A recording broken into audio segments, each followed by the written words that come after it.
जय हिंद दोस्तों, मैं शीलेंद्र कुमार शर्मा आपकी आवाज़ से एक बार फिर आपके सामने हूँ। दोस्तों, आपने देखा होगा अभी हम इस समय चर्चा करेंगे बजट के बारे में। देखा होगा आपने कि बजट पेश हो चुका है और इस पर भी विपक्ष का हंगामा है। ज़रूरी है विपक्ष को अपने मुद्दे रखने चाहिए। अगर विपक्ष मजबूत नहीं होगा तो फिर कैसे होगा कि अच्छी चीज़ें सामने आएँ।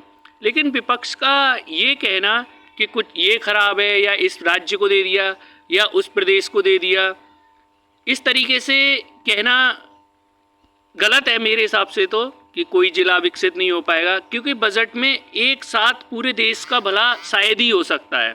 हम कुछ ही एरियाज़ को स्ट्रॉन्ग बना सकते हैं, फिर हमें देखना होता है कि वीक एरियाज़ कौन से हैं। जैसे बिहार, बिल्कुल सही बात है, वो फ्लड से न जाने कितने वर्षों से लड़ रहा है और किसी की नज़र शायद इस तरफ नहीं गई। फ्लड फंड होना चाहिए, फ्लड के लिए अच्छे इंतज़ाम होने चाहिए। फ्लड में कितना खर्चा होता है, उससे बेटर तो ये है कि हम पहले से ही उसे सही कर लें, तो हमें प्रिवेंशन की ज़रूरत ही नहीं होगी। हम उसको डाइवर्ट करें, फ्लड के वाटर को डाइवर्ट करें, उसके बाद हम उनके जो एरियाज़ हैं उनको कंक्रीट से सिक्योर करें। ये सारी चीज़ें हो सकती हैं। अब सोचने वाली बात यह है कि एक तरफ कहा जा रहा है कि आंध्र प्रदेश या बिहार के लिए सब कुछ दिया है। ऐसा कुछ नहीं है, जहाँ ज़रूरत है वहाँ तो दिया जाएगा। और ये तो स्वाभाविक है कि कहीं ना कहीं 19-20 का अंतर तो आता है। अब देखिए, बहुत उत्तर प्रदेश के लिए बहुत कुछ नहीं हुआ, लेकिन हमें उम्मीद है नेक्स्ट ईयर उत्तर प्रदेश के लिए होगा या उससे नेक्स्ट ईयर कहीं ना कहीं अच्छा होता ही रहेगा हर साल।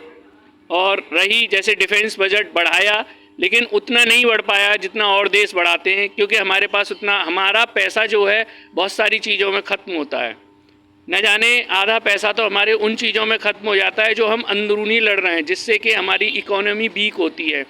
जिससे बेटर ये है कि हम अपनी इस इकोनॉमी को बूस्टअप करें। जैसे कि हम यूज कर सकते हैं, सोलार है, सोलार में गवर्नमेंट ने सब्सिडी काफ़ी बढ़ा दी है, तो हमें भी चाहिए कि सोलार को हम ज़्यादा से ज़्यादा लोगों को जागरूक करें, इलेक्ट्रिसिटी को बचाएं ज़्यादा से ज़्यादा। जो हम वाटर फ्लो हो रहा है उसको बचाएं। बहुत सारी जो कि अभी गवर्नमेंट जिन क्षेत्रों में सब्सिडी दे रही है तो उसका फ़ायदा उठाएं। अब हम आते हैं कि मध्यम वर्ग को फ़ायदा। हाँ, मध्यम वर्ग को फ़ायदा हुआ है टैक्स रिबेट से लेके और बहुत सारी चीज़ों में, तो इसका फ़ायदा उठाना चाहिए। किसानों के लिए भी कुछ अच्छा है तो कुछ अच्छा होना चाहिए। उसके बेहतर ये है कि इस विपक्ष को इस तरफ लड़ना चाहिए कि हर बजट में कुछ ना कुछ अलग नया लाएं आम आदमी के लिए। और आम आदमी के लिए तभी आ पाएगा कि विपक्ष उससे पहले चर्चा करे, और विपक्ष उससे पहले चर्चा करे तो गवर्नमेंट के दिमाग में भी ये आएगा कि इससे पहले इसकी चर्चा हो चुकी है, तो हमें क्यों ना इन चीज़ों पे ध्यान देना चाहिए, कवरेज करना चाहिए। तो ये बहुत सारी चीज़ें हैं। सबसे एक पहला है कि लोगों के, आम आदमी के रहने की जगह, रहने की चीज़ें, जिसमें कि एक नॉर्मली घर बना रहा है आम आदमी, वो चीज़ें थोड़ा सस्ती होनी चाहिए। सोना सस्ता हो या महंगा, आम गरीब आदमी को इससे कोई फ़र्क नहीं पड़ता है, क्योंकि गरीब आदमी कितना सोना खाए ये आप लोग जानते हैं। मेन है कि आप लोग किस तरफ गवर्नमेंट को मोड़ना चाहते हैं, किस तरफ